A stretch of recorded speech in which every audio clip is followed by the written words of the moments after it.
네, 정부가 어제 학교폭력 근절 종합 대책을 내놨습니다. 핵심은 2026학년도부터 모든 대학 모든 대입 전형 과정에 학교폭력 사실을 반영하고 그다음에 학폭 징계 기록을 생활기록부에 보존하는 기간을 4년으로 늘린다. 이런 내용인데요.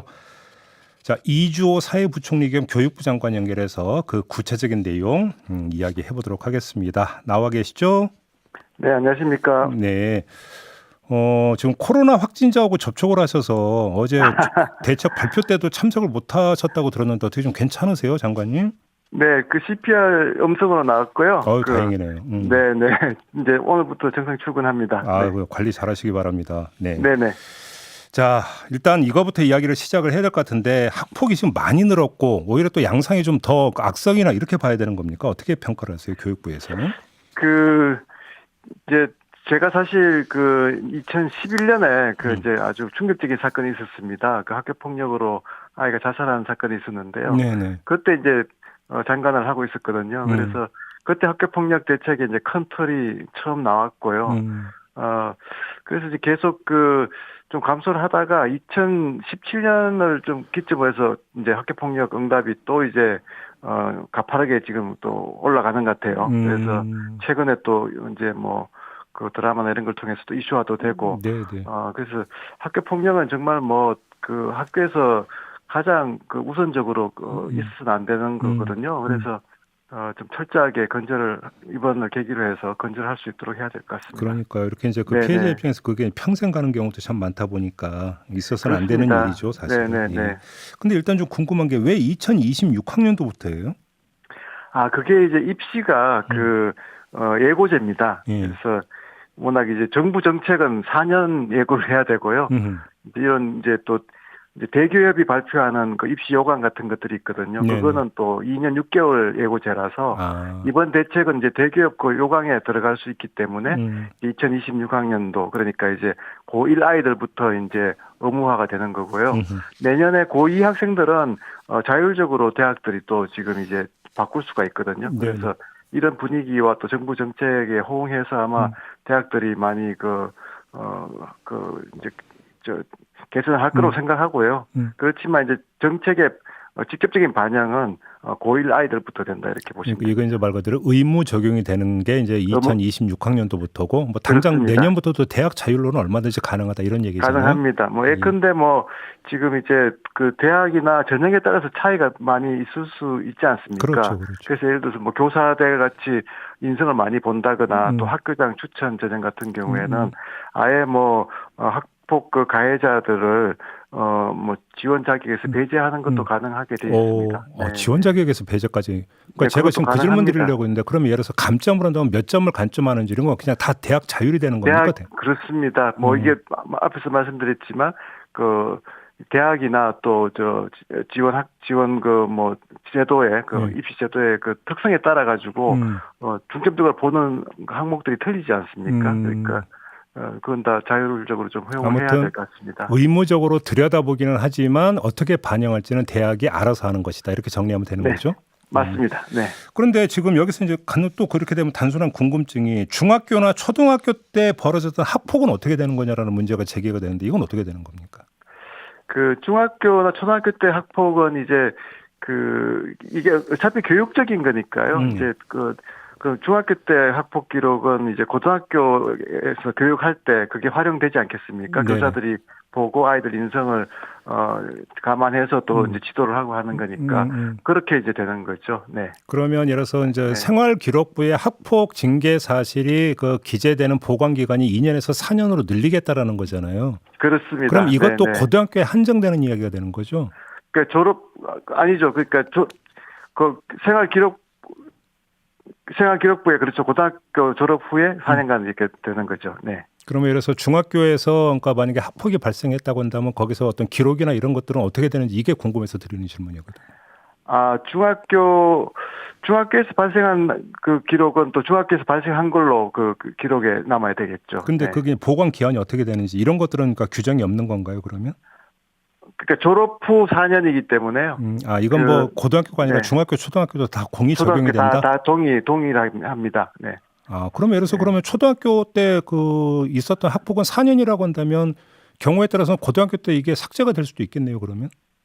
그 그렇죠. 중학교 이제 졸업하고 난 다음에 이제 그러니까 이제 초등학교 졸업한 다음에 이제 4년이니까 고등학교 1학년 때는 이제 그러니까요. 소멸되는 거죠. 네네.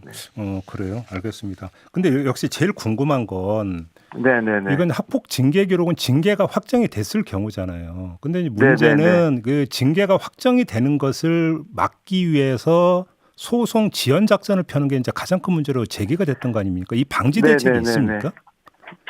그러니까 이제 그 소송 남발 우려들이 많이 있는데요. 네. 근데 이제 그 결국 이제 소송으로 가기 전에 사실은 이제 아이들이 화해하고 반성하고 하는 교육적인 조치가 중요하잖아요. 아, 그래서 물론이죠. 이제 그런 예. 그 교육적인 그 조치를 좀 강화하기 위해 가지고 사실 교권이 이제 약화돼서 이제 어떤 면에서는 이제 뭐 심한 경우에 이제 뭐 교사들이 이런 그 개입을 하면 네. 뭐 아동 학대로 고발 조치를 당한다든가 이런 것들이 이제 빈번하게 일어나니까 교사들이 너무 움츠러들어 있거든요. 네, 그래서 네. 그런 부분에서 좀 교권을 강화해서 교사들이 좀 적극적으로 그런 이제 개입해서 아이들의 그런 학폭 문제를 좀 해결을 하라는 것이 또 중요한 방향입니다. 이번에 들어간. 예. 근데 그러니까 예, 그거는 충분히 그 취지는 뭐 그러니까 이해가 되고 공감이 되는 부분이 있는 건데. 네네네. 근데 아무튼 이게 이제 그 학폭 의혹이 제기가 돼서 학폭위가 만약에 이제 소집돼서 논의가 된다고 할 경우에 네네네. 그래서 그 가해 의심 학생 쪽에서 뭐 소송 작전을 펼 경우에는 이건 또 다른 문제가 되는 거잖아요. 그래서 드린 질문이거든요. 네네. 그 사실 이제 두 가지인데요. 이게 이제 이 소송을 해서 이제 뭐 이기면 사실은 그건 이제 그만한 근거가 있어서 소송을 하신 거니까 그렇지만 이제 뭐 진 경우에는 이제 이게 뭐 어떻게 보면 이제 그게 별로 이제 그 불이익도 없을 경우에는 사실은 계속 뭐 남발한다 하는 이런 논리가 있을 수 있지 않습니까? 예. 그래서 이번에는 이제 조치에 들어간 것 중에는 그 이제 우리 학생부에 기록을 하는 거를 삭제할 수 있는 그런 제도가 있습니다. 충분히 반성이 되고, 그다음에 이제 뭐 화해가 되면, 이제 삭제를 할 수 있는데, 이 삭제하는 그 과정에서 반드시 이제 소송 되고 있다면, 그것도 이제 제출하게 해가지고, 그러면 이제 소송을 한다는 뜻은 이제 반성을 안 했다는 걸로 유추가 될 수 있잖아요. 그래서 이제 그런 식으로 해서 삭제 과정에서 소송 사항에 대한 정보를 고려할 수 있도록 그렇게 조치를 했습니다. 관련해서 그러니까 질문 하나만 더 드릴게요, 장관님. 네네네. 그러니까 이제 제가 드린 취지의 질문 예를 들어서 한번 질문을 드려볼게요. 고등학교 네네. 3학년에서 만약에 학폭 의심 사례가 발생을 했어요. 네네. 그래서 그러니까 학폭위를 열리려고 하는데 가해 학생 쪽에서 소송전을 만약에 들어간다고 한다면 네네네. 대입 전형이 끝날 때까지 이 학폭위에서 학폭 여부가 최종 결정이 안 될 수도 있지 않습니까? 일단 그 학생부 기록에는 이제 소위 학폭위의 조치가 이제 기록이 반드시 돼야죠. 소송 여부에 관계없이.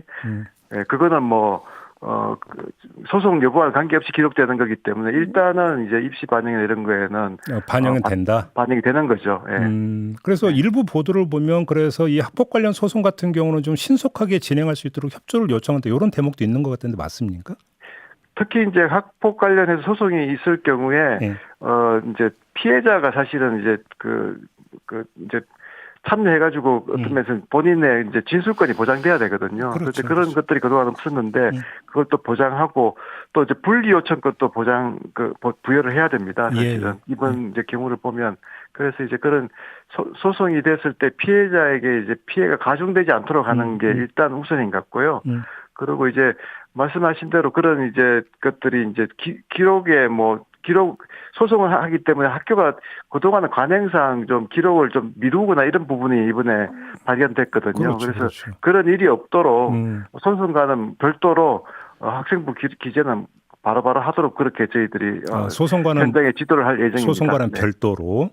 그렇죠. 네. 소송 기록 사실은 나중에 이제 앞에서 말씀드린 대로 삭제할 경우에 이제 하려고 할 경우에는 그 제도를 통해서 이제 그 고려를 하게 하고요. 그러면 예를 들어서 그러니까 제가 기록하는 거는 이제 별도로 하도록 그렇게 단순화해서 좀 질문드리면 학폭 피해가 그러니까 신고가 들어왔으면 그 즉시 일단은 좀 그 기록으로 반영을 한다 이렇게 이해를 하면 그렇죠. 될까요? 네, 적시 기록하도록 그렇게 지도를 할 알겠습니다. 예정입니다. 그게 핵심인 네. 것 같네요. 그렇게 놓고 본다. 네네 맞습니다. 자, 그러면 하나만 더. 그러니까 이 학폭 기록을 삭제하는 경우 있잖아요.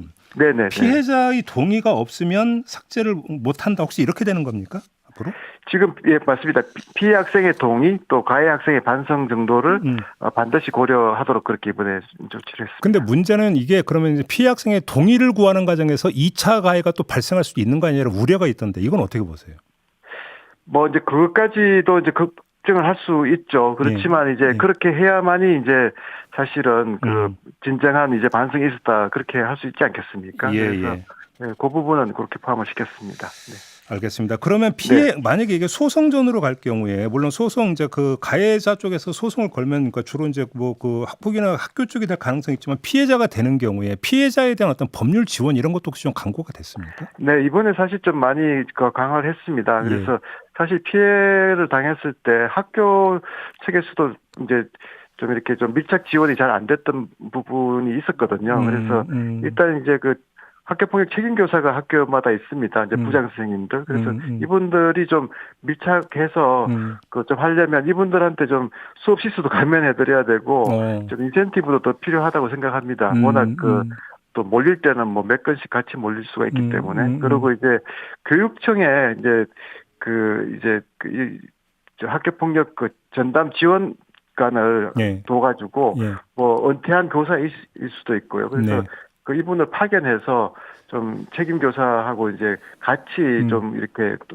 피해 학생을 도와주면 훨씬 더 이제 좀 안정적으로 이제 지원이 가능하기 때문에 이제 그렇게 했고 또 법률이나 뭐 이런 이제 그 사안 처리에 대한 컨설팅 지원을 위한 또 지원단도 구성을 하고 그렇게 이렇게 좀 중첩적으로 지원이 되도록 그렇게 했습니다. 바로 그 지점인데 이제 교권 강화 부분은 조금 전에 장관님께서 잠깐 언급을 하셨으니까 뭐 추가로 여쭙지 않겠고 지금 피해 학생에 대한 심리 지원이 되게 중요하잖아요. 맞습니다.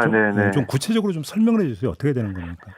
그러니까 피해자에 대한 이제 이제 심리 지원 기관들이 또 있거든요. 뭐 위센터라든가 이런 것들이 있는데 그런 전문 기관들 또 정신 건강이나 이런 쪽에 이제 전문의들 이런 분들이 지금도 있지만 사실은 이렇게 좀 충분하지 않았거든요. 그래서 각 교육청별로 좀 충분히 확보를 하게 지금 이번에 할 거고요. 앞에서 말씀드린 이제 책임교사나 또 학교폭력 전담 지원관 이런 분들이 그런 이제 전문 기관들을 소개해 줘야 되잖아요. 아이들한테. 그걸 이제 좀 이렇게 좀 네트워킹 해가지고 차질 없이 좀 촘촘하게 이렇게 해서 누구든 이제 피해를 받으면 좋은 상담과 지원을 받을 수 있도록 그렇게 할 예정입니다. 그 며칠 전에 이제 당정이 학폭 근절 대책 이제 그 큰 틀을 발표를 했을 때도 이제 사실은 따라붙었던 지적 중에 하나가 너무 엄벌주의 아니냐 이런 지적이 있었는데. 네네네. 그러니까 가해 학생의 경우도 말 그대로 학생이잖아요. 그러면 엄벌에 처하는 것도 중요하지만 또 한편 반성할 수 있게 어떤 계기와 과정을 만드는 것도 되게 중요한 과정 아니겠습니까? 혹시 이런 그래서 사실은 이번에도 교육적 조치를 더 강화했고요. 사실은 엄벌주의라는 것도 어떻게 보면 그 교육적인 측면이 많이 있거든요. 아이들한테 뭐 잘해주기만 해가지고 교육이 되는 건 아니잖아요. 또 본인이 그 책임져야 될 또 나쁜 행동을 했을 때는 엄벌을 해야만이 그게 저는 교육적인 효과가 있다고 생각을 합니다. 그래서 그런 부분을 강화했지만 지금 조치들이 보면 이제 학생부에 기록하고 입시에 반영하고 하는 이제 교육적인 조치들이잖아요. 그렇죠. 네, 그래서 이제 어디까지나 교육의 틀 안에서 이루어지는 조치들이고 항상 기본 전제는 뭐 사실은 피해자가 가해자가 될 수도 있고요. 어떤 면에서는 상당히 이제 복잡하기 때문에 이런 것들을 일단은 교육적인 조치로 화해하고 반성하게 하는 것이 가장 우선이고 정말 지속적이고 좀 악의적이고 뭐 일방적이고 반복적인 그런 나쁜 경우들이 있거든요. 그런 경우에는 단호하게 처벌해야지 그렇지 않으면 이게 이제 학교 현장에서 너무 이것 때문에 이제 많은 피해가 일어나고 그 피해 강도가 정말 그 어떻게 보면 인권을 유린할 정도까지 되는 거기 때문에 반드시 건절한다는 그런 좀 확고한 각오를 가지고 대응을 해야 될 것 같습니다. 근데 좀 이런 현실도 있는 것 같아요. 이 경찰청 통계 자료가 며칠 전에 발표가 된 걸 보면 학폭 가해자 10명 가운데 4명이 네네네. 학교 밖 청소년이었다. 그러면 네. 이게 예를 들어서 대입하고는 별로 상관이 없는 이런 학생들 아니냐. 이런 지적도 좀 따라붙던데 이건 어떻게 받아들이세요, 장관님? 예, 사실 이제 피해 학생은 뭐 적극적으로 구제 보호할 수 있지만 가해 학생이 학생이 아닌 경우에는 사실은 이제 학교 테두리 밖에 있잖아요. 네. 그래서 이런 경우에는 사실 이제 뭐 법무부라든가 또 복지부라든가 이런 다른 이제 부처랑 이제 협력해가지고 본부처적으로 좀 대응을 해야 되거든요. 네. 그래서 이제 이번 조치에는 사실은 저희가 이제 문제 제기된 다음에 한 달여 동안 해서 이제 나온 거라서 일단은 교육부 중심으로 할 수 있는 근본적인 대응부터 해서 이제 대응을 했습니다만 이번에 이제 총리가 발표하지 않으셨습니까? 예, 그러니까 예. 우리가 총리가 주재하는 이제 학교폭력 대책위원회가 있습니다. 그 뜻은 이제 본부처적으로 접근할 수 있는 틀이 그때 마련됐거든요. 2012년에. 그래서 이제 그 틀을 활용해서 저희가 향후에 좀 조속하게 그런 이제 타 부처가 좀 이렇게 좀 적극적으로 협력할 수 있는 부분도 좀 정책을 발굴해서 하려고 하고요. 이 부분은 이번에 언론에서도 잘 제기가 됐기 때문에 후속으로 저희들이 조치를 할 생각입니다. 또 예컨대 뭐 어저께 회의에서 나왔던 얘기입니다만 그 미디어의 기능도 많이 이야기가 됐거든요. 네. 너무 이제 그 뭐 드라마나 이런 것들이 폭력적이고 아이들한테 교육적으로 뭐 특히 언어 폭력에 있어서는 상당히 좀 악영향을 미칠 수가 있기 때문에 이런 부분도 좀 미디어 캠페인이나 이런 걸 통해서 향후에는 좀 근본적으로 좀 조치할 수 있도록 그렇게 노력하겠습니다. 이제 미디어도 노력을 해야 되긴 하지만 요즘은 대세가 유튜브이다 보니까요. 이게 그렇죠. 그런 쪽도 뭐 저희가 뭐 문체분할 쪽하고 협의를 해서 또 그 대응할 수 있는 방안을 알겠습니다. 찾아보겠습니다. 마지막으로 어제 발표한 종합 대책 가운데 입법을 해야 되는 사항이 있습니까? 국회를 거쳐야 되는 게 있나요? 네, 법률도 이 국회법까지는 좀 확인을 해봐야 되겠습니다만, 워낙 지금 이게 여야 관계없이 또 충분히 합의해서 이루어진 지금 조치라서요. 지금 제가 죄송합니다. 국회 입법을 파악을 못했습니다만, 알겠습니다. 국회 입법이 있으면 큰 문제가 없을 거고요. 대부분은 법률이나 아니면 그 가이드라인이나 이런 걸 통해서 다 가능하리라고 봅니다. 네. 알겠습니다. 오늘 말씀 여기까지 듣고 건강관리 잘하세요, 장관님. 네, 감사합니다. 네, 고맙습니다. 이주호 사회부총리 겸 교육부 장관이었습니다.